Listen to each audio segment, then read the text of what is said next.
نوح علیہ السلام کو کشتی بنانے کے لیے ایک خاص قسم کی لکڑی کی ضرورت تھی، لہٰذا حضرت نوح علیہ السلام نے اس لکڑی کو حاصل کرنے کے لیے ساگوان نامی کچھ درخت لگائے جن کی لکڑی بہت مضبوط ہوتی ہے۔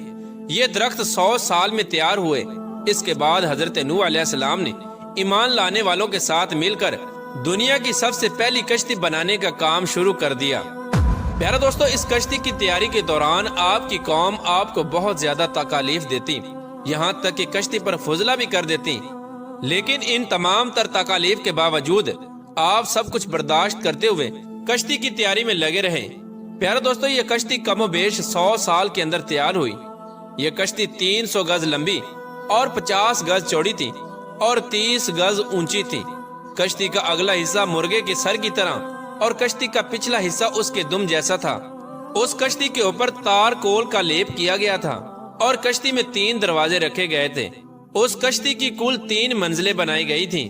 ادھر جب حضرت نوح علیہ السلام کی کشتی مکمل تیار ہو گئی تو ادھر اللہ تبارک و تعالیٰ کا وہ حکم بھی قریب آ چکا تھا، جس حکم کے مطابق اللہ تبارک و تعالیٰ کا دردناک عذاب نازل ہونے والا تھا۔ ایک دن اللہ تبارک و تعالیٰ کے حکم سے حضرت نوح علیہ السلام کے تندور سے پانی ابل آیا تو حضرت نوح علیہ السلام سمجھ گئے کہ اب اللہ تبارک و تعالیٰ کا عذاب شروع ہونے والا ہے۔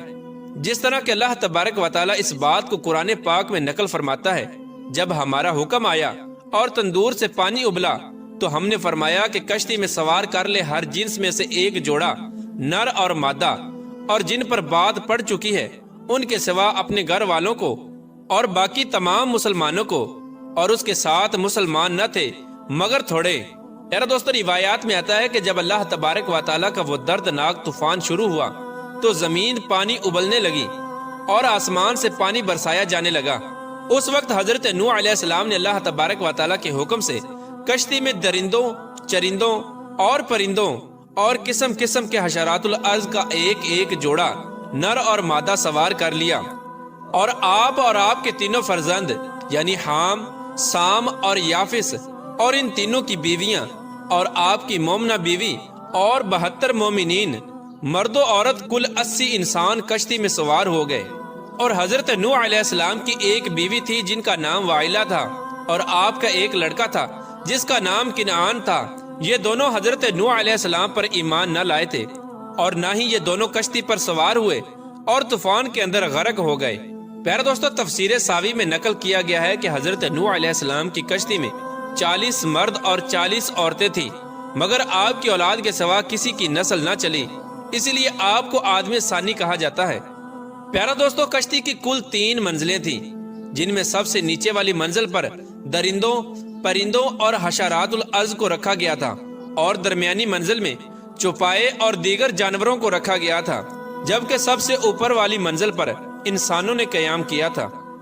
پیارا دوستو، اللہ تبارک و تعالیٰ کے اس دردناک عذاب کے دوران مسلسل 40 دن تک بارش ہوتی رہی اور مسلسل زمین پانی ابلتی رہی، یہاں تک کہ پانی میں اونچے اونچے پہاڑ بھی ڈوب گئے۔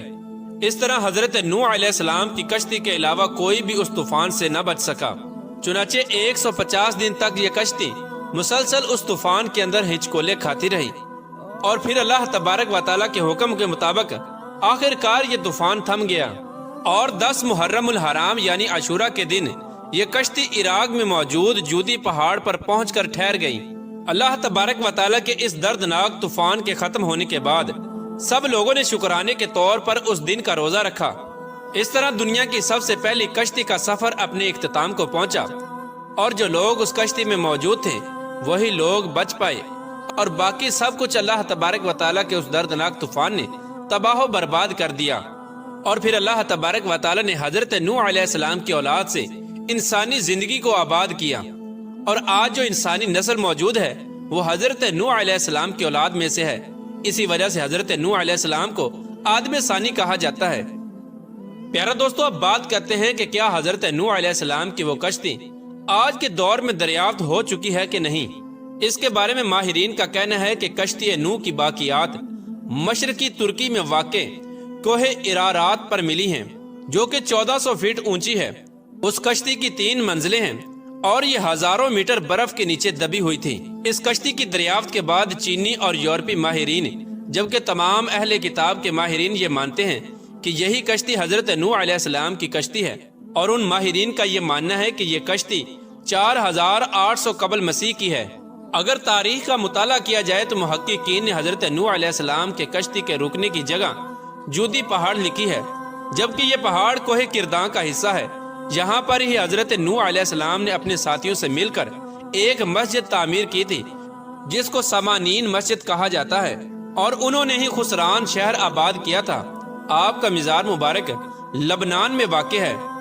پیارا دوستو، اب بات کرتے ہیں کہ کیا شیطان بھی حضرت نوح علیہ السلام کی کشتی میں سوار ہوا تھا۔ پیارا دوستو، آج کل بہت سی بے بنیاد ویڈیوز میں یہ بتایا جاتا ہے کہ شیطان گدھے کی دم کے ساتھ لٹک کر سب سے آخر میں حضرت نوح علیہ السلام کی کشتی میں داخل ہوا تھا۔ آپ کو بتاتے چلیں کہ اس بات کے اندر کوئی سچائی نہیں ہے۔ حضرت نوح علیہ السلام کی کشتی میں کوئی بھی جن اور شیطان موجود نہیں تھا، اور نہ ہی ایسی کوئی مستند روایات ملتی ہیں۔ یہ تمام تر باتیں فضول اور لغو ہیں۔